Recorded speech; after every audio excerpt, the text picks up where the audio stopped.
All right. LD MMHC, this is your boy, Coach Sheldon Harrison. You're live on the Coach Sheldon Harrison Combat Sports Show Live.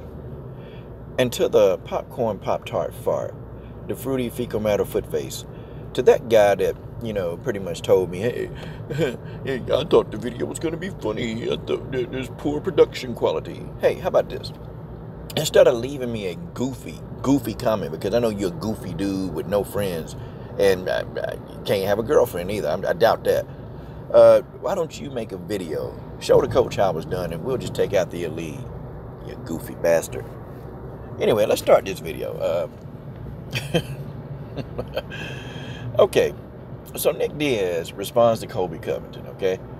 He pretty much responds how I thought he would. He told Colby, look, okay, we can fight in the street. Colby Covington, I done told y'all, man, Colby Covington not a street dude, man. He ain't about that life. Fighting these guys in the octagon and fighting in the street, that's totally different, man. And Colby Covington would lose a street fight against this guy. Okay, he would.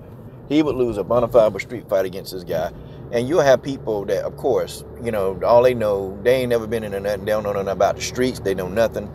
And, of course, they don't know the difference between a street fight and a fight in the octagon. They don't know, okay? In an octagon, ain't no cage. In the street, ain't no cage holding you up or stopping somebody from taking you to the ground, okay? Inside of an octagon, you ain't got no referee saying you can't kick and knee a person on the ground. And also, too, you don't have a referee saying you can't use weapons. And, a street fight for anybody is very dangerous, okay? And you get these fighters all the time that say, yeah, I fight in the street. Well, Nate Diaz, yeah, they fought in the street for most of their whole life. People like Jorge Masvidal, they've been street fighters forever. Off the camera, on the camera. These guys, they fought in street fights. Colby Covington ain't no street fighter, man. Colby Covington will get hurt. But that's not really what I want to emphasize about this video.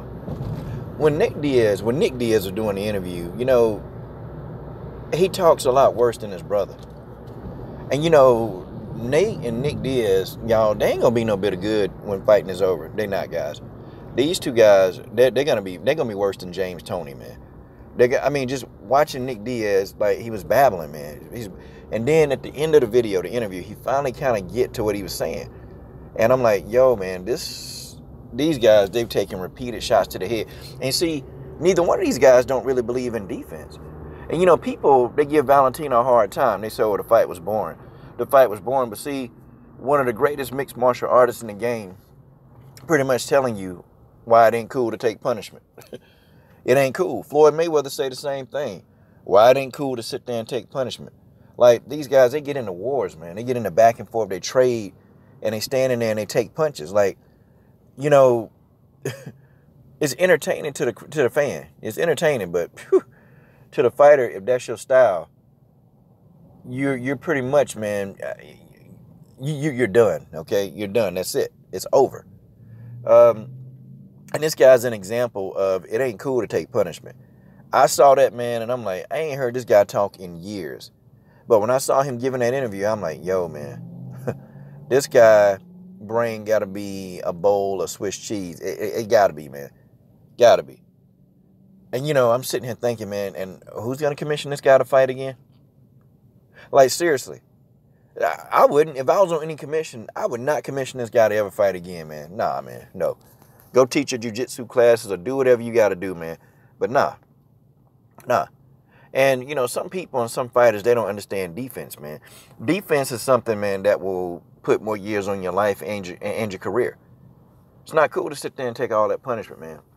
It's not cool to stand in the pocket and trade punches unless, if you're in the pocket, it don't matter, but you got to be defensive. You can't just stand in the pocket, man, and throw a bunch of punches, man, because eventually, you're going to get caught. And it's bad for both people standing in the pocket. Trading in the pocket and not being defensive. I've even seen Floyd Mayweather stand in the pocket, but see, he don't stand and trade, man. That's not his game. He'll stand in the pocket, but he'll be defensive. He'll make you miss. That's the thing, man. It's the thing in MMA. You got too many fighters that'll just do that, man. They'll just stand right there in the center of the octagon and trade punches with no skill, no defensive prowess, no nothing. Nick Diaz is one of these fighters, man. I honestly, I really wouldn't want to see him fight again. Because, who's to say, after he done, when he done out of that fight, This dude could be in a coma. Like, his speech is 1,000 times worse than Nate's, man. I thought Nate had bad speech from getting beat up so much and hitting the head. Oh, God. This guy is a walking poster child for why you need to use defense. This guy right here is a walking poster child for why you should be defensive. Here's why. Because you're going to end up like this. And, of course, you get non-fans and people ain't never been inside of a ring. You know, my old coach and my old sensei, he used to teach defense, man. They used to always teach defense because they said defense, if you're defensive, you're not there to be hit. And if you're not there to be hit, then you're not there to have a concussion. Those are his famous words, man. And he said that all the time. If you don't know defense, then you have no offense. Offense without defense is suicide, man. And them words, man, that stuck in my brain for as long as I can remember. Offense without defense is suicide. That means you're going in there to kill yourself. You're going in there to die. That's what's going to happen. It is what it is, y'all. It is what it is. I don't know, man. And, you know, usually, man, when you get these type of head traumas, it's some people, they can recover from them, and some people, this is the result. You see Nick Diaz, this is the result right here. I respect these guys for what they've done, okay? And, you know, and you'll get some triggered person, man, to come in. And, you know, I don't care about you dudes that's triggered, man. I don't care nothing about y'all. I don't care if y'all get triggered. I don't care if you get upset. Problem with y'all is, man, y'all think y'all want to come here and get a feel-good, y'all want to get a feel-good message, or you want me to say what you think I need to say, and that ain't working, okay? I feel a certain way, I'm going to say it. I don't care about y'all dudes getting triggered. This the truth. This is the fight game, you know? In MMA, it's unacceptable to be defensive. It is. And so you got people like Valentina Shevchenko and Antonina. You got people like, you know, even Marion Renaud. They're changing that. They're moving past that. Why you think Marion Renaud's face still look the way it do? I mean, why? She's defensive. Think about that. Chris Cyborg, before she even fought Nunes, she was defensive. Holly Holm, to me, is more defensive than she has been. But mostly she defensive. I mean, Holly Holm might take a couple of shots to the face, but, you know, she defensive. Germaine Durandame is a defensive fighter. She's offensive, but her defense is also very good. Why? Because these people, they can fight. See, people like Valentina and Germaine, okay, people like them, you know, they could probably fight well into their 50s if they wanted to.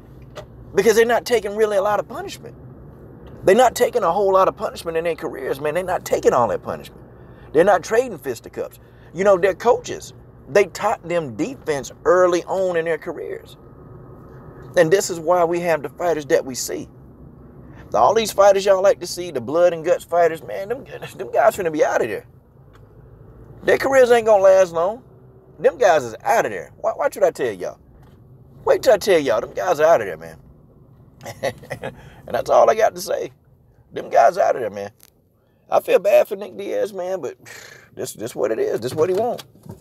They love it. They want to get bloody for the fans. They want to do everything, but yeah, at what cost, though? Definitely don't want to be at his cost.